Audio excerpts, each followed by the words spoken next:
وَإِن كُلٌّ لَمَّا جَمِيعٌ لَدَيْنَا مُحْضَرُونَ، یہ سارے لوگ، تمام انبیاء، یہ سارے بزرگ خدا تعالیٰ کے حضور حاضر ہو گئے اور ماضی کے ایک عہد کی صف لپیٹی گئی، لیکن ان مردہ بستیوں کو جن کی طرف وہ بھیجے گئے تھے پھر زندہ کیا جائے گا۔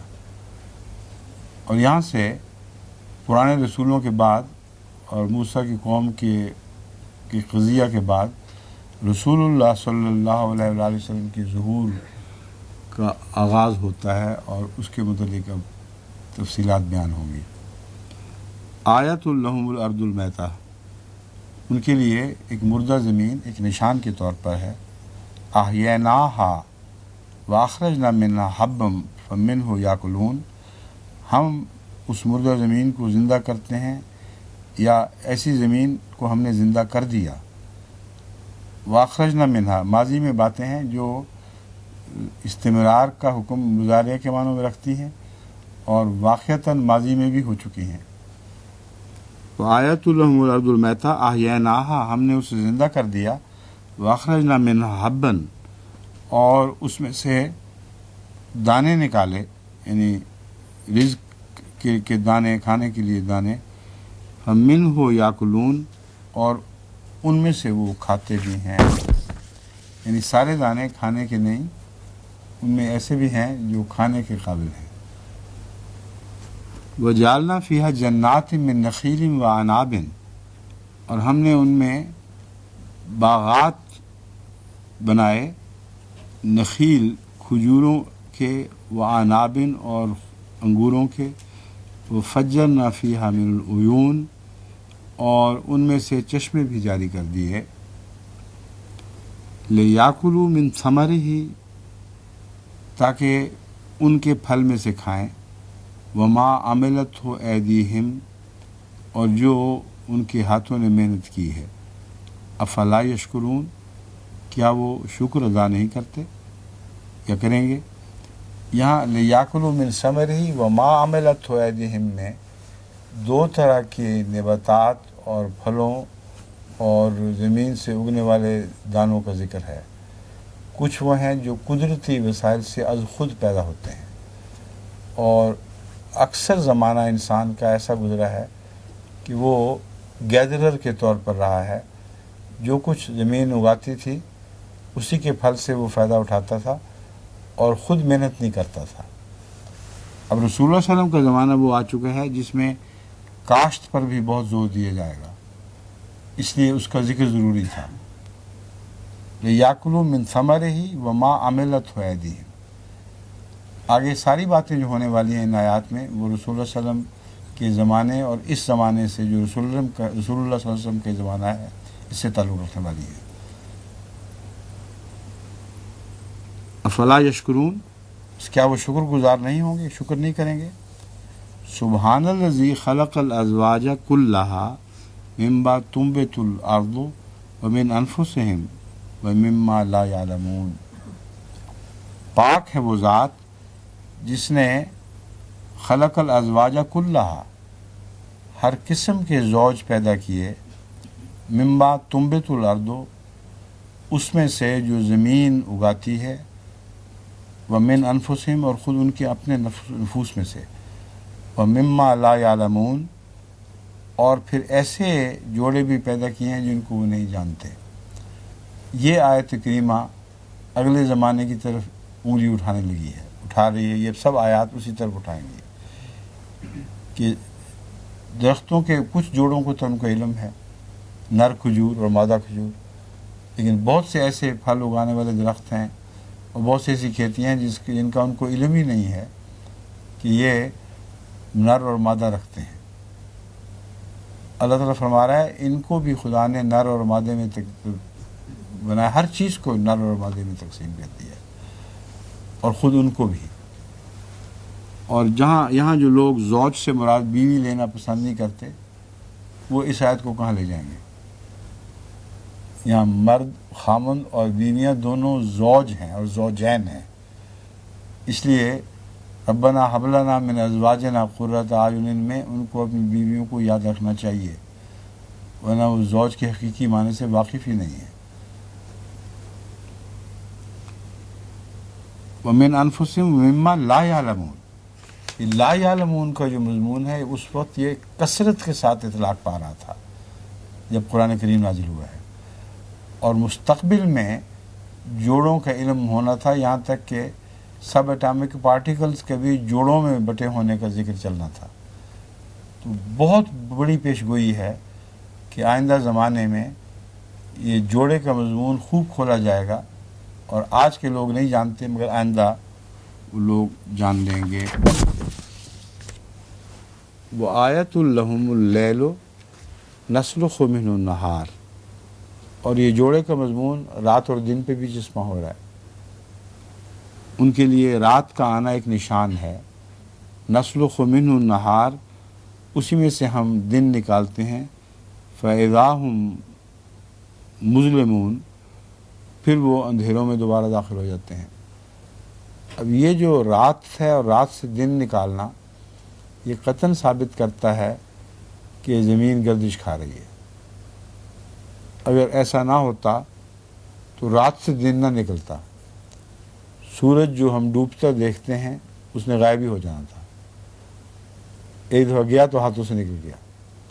لیکن اللہ تعالیٰ فرماتا ہے دوبارہ جب پھر دن آتا ہے، دوبارہ رات آتی ہے، تو عقل کیوں نہیں کرتے؟ یہ زمین گول ہے، اپنے گرد چکر لگا رہی ہے، ورنہ یہ ممکن ہی نہیں تھا. آیت ان سے مراد یہ ہے، ورنہ ان کے لیے لیل میں کیا آیت تھی؟ کچھ بھی نہیں. اگر کوئی نشان نہ ہوتا اس میں خاص تو یہ کہنے کی کیا ضرورت تھی؟ سارے لوگ جانتے تھے رات آتی ہے، دن آتی ہے، گزر جاتا ہے وقت. اور اگلی آیت کا حصہ بہت ہی اہم ہے. وَالشَّمْسُ تَجْرِی لِمُسْتَقَرٍّ لَہَا. سورج تو اپنے مستقر کی طرف روانہ ہے. تو ایک دفعہ ڈوبا تو گیا، تمہارے ہاتھ آ ہی نہیں سکتا. بس یہ عظیم آیت ہے جو دونوں پہلوؤں پر حاوی ہے. ایک طرف یہ ثابت کر رہی ہے کہ زمین اپنے گرد گھوم رہی ہے اور سورج زمین کے گرد نہیں گھوم رہا. اگر سورج ڈوبے تو دوبارہ نکل ہی نہیں سکتا اگر تجریل مستقر لہا ہو رہا ہو. دوسرا یہ نشان ہے، تجریل مستقر لہا سے مراد ہے کہ سورج حرکت کر رہا ہے، ایک ایسی حرکت جو دورانی حرکت کے علاوہ بھی ہے. کیونکہ مستقر جہاں جا کے اس نے ٹھہرنا ہے، یہ ایک مکانی چیز ہے، ظرف مکان ہے، اور سورج کے سوا کسی اور سیارے کے متعلق یہ اللہ تعالیٰ نے نہیں فرمایا کہ تجریل مستقر لہا. سورج اکیلے کا ذکر ہے یہاں، زمین کا ذکر نہیں. اگر زمین کا ذکر نہیں ہے تو ایک فائدہ وہ حاصل ہو گیا جو میں نے بتایا. دوسرا یہ کہ صرف سورج ہے جو اپنے مستقر کی طرف جا رہا ہے. ذالک تقدیر العزیز العلیم. اس بات میں بہت بڑی تقدیر ہے ایک ایسے خدا کی جو عزیز بھی ہے اور علیم بھی ہے. تم لوگ نہیں جانتے. حالانکہ دوسرے سیاروں کی دورانی حرکت موجود ہے. کل فی فلک یسبحون کا ذکر ہے. وہ سب کل ہیں لیکن سورج کو الگ کر دیا. مستقر لہا یہاں صرف سورج کے لیے استعمال ہو رہا ہے. تو ایسا استدلال ہے جو دونوں طرف کام کر رہا ہے. سورج کی حرکت ایک مستثنیٰ حرکت ہے جو دورانی ہی نہیں بلکہ اس کے علاوہ جب یہ چلتا ہے تو ایک مکان سے کسی اور مکان کی طرف جاری ہے. اور جب سورج ایک مکان سے دوسرے مکان کی طرف جاری ہوگا تو وہ چاند اور دوسرے سیارے جو سورج کو پکڑ نہیں سکتے، سورج ان کو نہیں پکڑ سکتا، ان کا لازمی اسی رفتار سے سورج کے ساتھ ساتھ روانہ ہونا ثابت ہے. اگلی آیات اس بات کو کھول رہی ہیں. یہ ہو ہی نہیں سکتا کہ سورج کسی مستقر کی طرف جا رہا ہو اور اکیلا جا رہا ہو اور کلّ فی فلک یسبحون بھی ہوں اور ان کے فاصلے نہ بڑھ جائیں. اور اللہ تعالیٰ کہتا ہے سورج کے ساتھ چاند کا فاصلہ دوسرے افلاک اجرام فلکی کا فاصلہ تبدیل نہیں ہوگا. والقمر قدرناہ منازل حتی عاد کالعرجون القدیم، اور چاند کے لیے ہم نے منازل مقرر کی ہیں اور یہاں تک کہ وہ ایک پرانی کھجور کی پتلی شاخ کی طرح ہو جاتا ہے. اب یہ بھی ایسا مضمون ہے جسے دورانی حرکت کے سوا سمجھا جا ہی نہیں سکتا. سورج کے میں کوئی تبدیلی واقع نہیں ہوتی لیکن چاند میں ہوتی ہے، جس کا مطلب یہ ہے کہ اگر وہ چاند سے سورج سے روشنی لیتا ہے تو ایسی منازل ہیں جس میں وہ پوری روشنی نہیں لے سکتا اور پورا ہو کر دکھائی بھی دیتا ہے اور پھر پتلا بھی ہو جاتا ہے. چاند کے زمین کے گرد حرکت کے بغیر یہ ہو ہی نہیں سکتا، ناممکن ہے. بس قرآن کریم کی آیات کو غور سے پڑھیں تو آج کے سائنسی مضامین زیادہ وضاحت سے سمجھ آئیں گے. اور اس زمانے میں لوگوں کے سامنے یہ آیات پیش کی جا رہی تھیں اور ان کو اعتراض کا موقع بھی نہیں ملا. ان کی عقلیں اس پہلو سے مختل ہو گئیں کہ وہ سمجھے کہ عام فینومینن کی باتیں ہو رہی ہیں اور کسی کو اعتراض کا موقع نہیں ملا کہ یہ باتیں تو عجیب و غریب ہیں، یہ تو ہم دیکھ ہی نہیں رہے کہ اس طرح ایسے ہو رہا ہے. ان کو غور کا موقع ملا ہی نہیں کیونکہ ان کے زمانے کا علم محدود تھا اور اس لیے اللہ نے ان کو توفیق نہیں بخشی. مگر رسول اللہ صلی اللہ علیہ وسلم کو غور کا موقع ملا ہے اور آپ کو لازماً بتایا گیا ہے کہ اس سے کیا مراد ہے. اس کی مثال میں پہلے اور جگہ دے چکا ہوں. اب یہ دیکھ لیں، چاند گھٹتا بڑھتا ہے سورج کے روشنی کے لحاظ سے، لیکن للشمس ینبغی لہا ان تدرک القمر، ان کے آپس کے فاصلے ان حرکتوں کی وجہ سے گھٹتے بڑھتے نہیں ہیں، انہی مدارات پر قائم ہیں یہ. اور سورج کا جتنا فاصلہ چاند سے ایک دائرے کے اندر مقرر ہے اس میں کبھی کوئی تبدیلی نہیں دیکھو گے. بس نہ سورج چاند کو پکڑ سکتا ہے نہ چاند سورج کو پکڑ سکتا ہے. وَاللَّيْلُ سَابِقُ النَّهَارِ، اسی دورانی حرکت کا اشارہ اس سے ملتا ہے کہ رات کو بھی دیکھو کہ وہ دن سے بازی نہیں لے جا سکتی. جو ان کی مدتیں فکسڈ ہیں انہی پہ وہ کام کرتے ہیں. اور وَاللَّيْلُ سَابِقُ النَّهَارِ کا اطلاق سارے عالم پر یکساں ہو رہا ہے اس آیت کا. کسی جگہ بھی جو دن ہے وہ اتنا ہی رہتا ہے جہاں جو اس علاقے کا دن ہے، رات اتنی ہی رہتی ہے جو اس علاقے کی رات ہے. اور ان کی اندرونی تبدیلیاں بھی فکسڈ ہیں. جس طرح چاند کے کم اور بڑے زیادہ ہونے کا معاملہ ایک فکسڈ بات ہے جس میں تبدیلی نہیں ہو سکتی. وَكُلٌّ فِي فَلَكٍ يَسْبَحُونَ، اور اس کے باوجود ہر چیز اپنی ایک سپنڈل لائک حرکت میں، کیا کہتے ہیں اس کو، الیپٹیکل، ہاں الیپٹیکل فلکن یسبحون، الیپٹیکل حرکت میں سارے باندھے ہوئے ہیں. اتنا مشکل بیان ہے کائنات کے اس سارے نظام کا کہ عقل حیرت میں مبتلا ہوتی ہے. چند آیتوں میں ساری باتیں بیان ہو گئی ہیں. وَآیَةٌ لَهُمْ، اب دیکھیں جہاں بھی آیت کا ذکر ہے وہاں غور کا حکم ہے کہ ہم اس مضمون کو آئندہ کھولنے والے ہیں. اس کا ثبوت یہ آیت بھی پیش کر رہی ہے. وَآیَةٌ لَهُمْ أَنَّا حَمَلْنَا ذُرِّيَّتَهُمْ فِي الْفُلْكِ الْمَشْحُونِ، کہ ہم نے ان کی حملنا ذریتہم، ان کی نسلوں کو، یعنی پہلے لوگوں کی نسلوں کو بھری ہوئی کشتیوں میں سوار کروایا.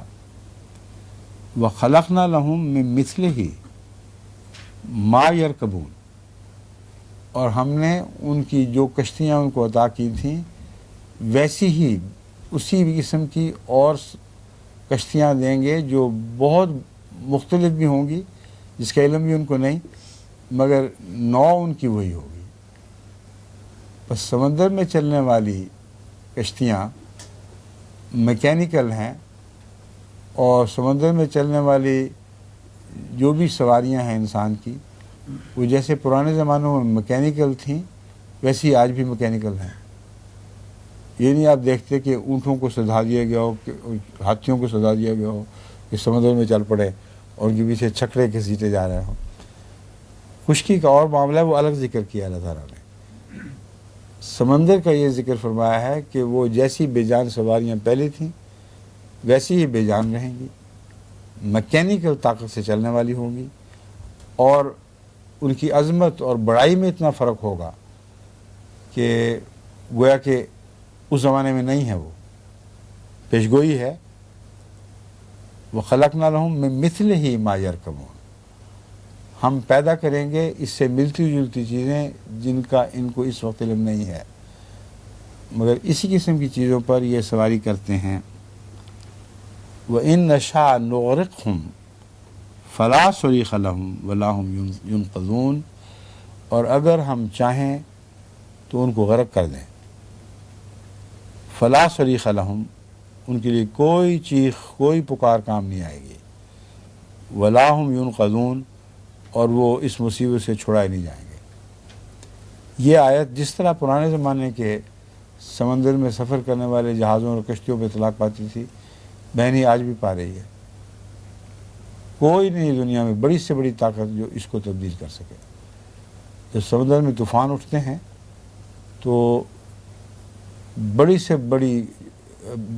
سے بڑے جہاز بھی پتے کی طرح اس میں بے جان، نہ وہ بے حس، بیکار اور بے طاقت ہو جاتے ہیں. جب پتے لہروں پہ اچھلتے ہیں اس طرح وہ جہاز اچھلتے ہیں، اور جن کے متعلق پیشگوئی کی جاتی ہے کہ غرق ہی کبھی نہیں ہوں گے، وہ اپنے پہلے سفر میں بھی غرق ہو جاتے ہیں. آج کل ایک سیریز چل رہی تھی ٹیلی ویژن پہ کہ جو دنیا میں قدرتی مصائب آتے ہیں ان کے سامنے انسان کی بنائی ہوئی مشینوں کی کیا حیثیت ہے. وہ بحر الکاہل کے ایک طوفان کا ذکر کرتے ہیں کہ اتنے بڑے بڑے جہاز جن کو ہر طرح سے محفوظ سمجھا گیا، بلکہ ہوائی جہاز تک ان طوفانوں کے نظر ہو گئے جو سمندر میں اٹھ رہے تھے، اور ادنا بھی ان میں طاقت نہیں تھی کہ ان جہازوں ان کا مقابلہ کر سکے. بس ان نشاء نغرقہم فلا صریخ لہم، کوئی چیخ و پکارو بجاتے رہتے ہیں SOS، اپنے کوئی کام نہیں کرتے. SOS کے نتیجے میں جو جہازوں کو بچانے جاتے ہیں وہ بھی غرق ہو جاتے ہیں. الا رحمۃ منا ومتاع الہی، صرف ہماری رحمت ہے اور متاع الہین، اور ایک عرصے تک ہم ان کو دوبارہ استفادے کا جو موقع دیتے ہیں، اس کے سوا کوئی چیز نہیں ہے جو ان کو بچا سکے.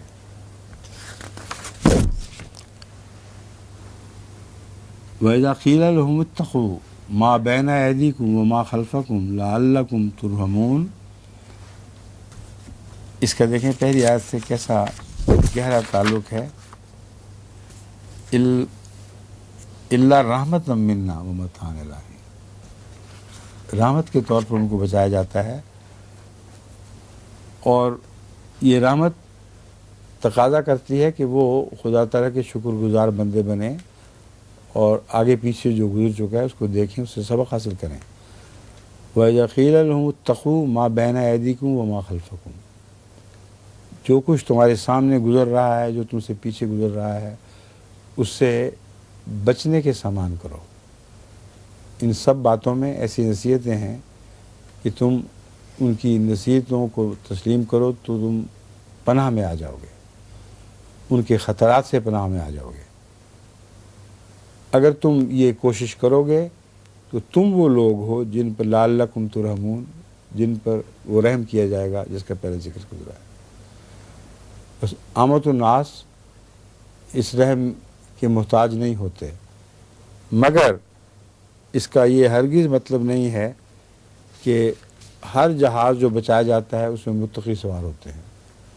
وہ قرآن کریم دوسری جگہ بتا چکا ہے کہ ہمارا ایک عام فضل بھی ہے جو ان کی نیکی اور بدی کو نہیں دیکھتا جن کو بچایا جانا مقصود ہے، بلکہ یہ خدا کی رحمت کا ایک چھینٹا ہے جس کو سب دنیا دیکھ سکتی ہے.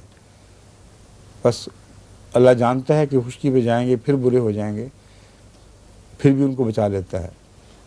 تو وہ خلفکم لعلکم ترحمون میں وہ لوگ عموماً مراد نہیں ہیں کہ جو بچائے جاتے ہیں، بلکہ نیک بندوں کو خدا کی طرف سے یہ تعلیم ہے۔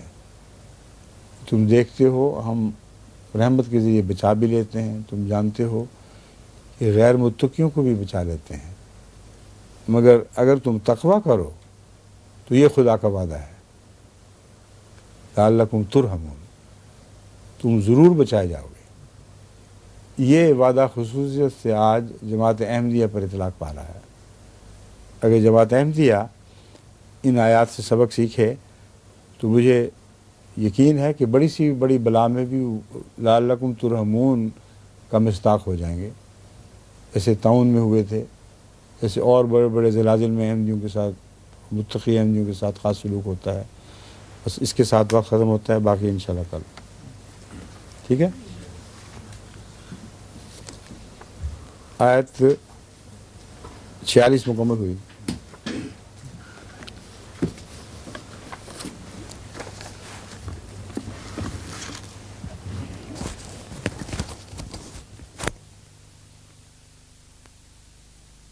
میں نے کہا میں ضمن بتا دوں، یہ جو کھانسی اٹھ رہی ہے نا، اس کے علاج کی ضرورت کوئی نہیں۔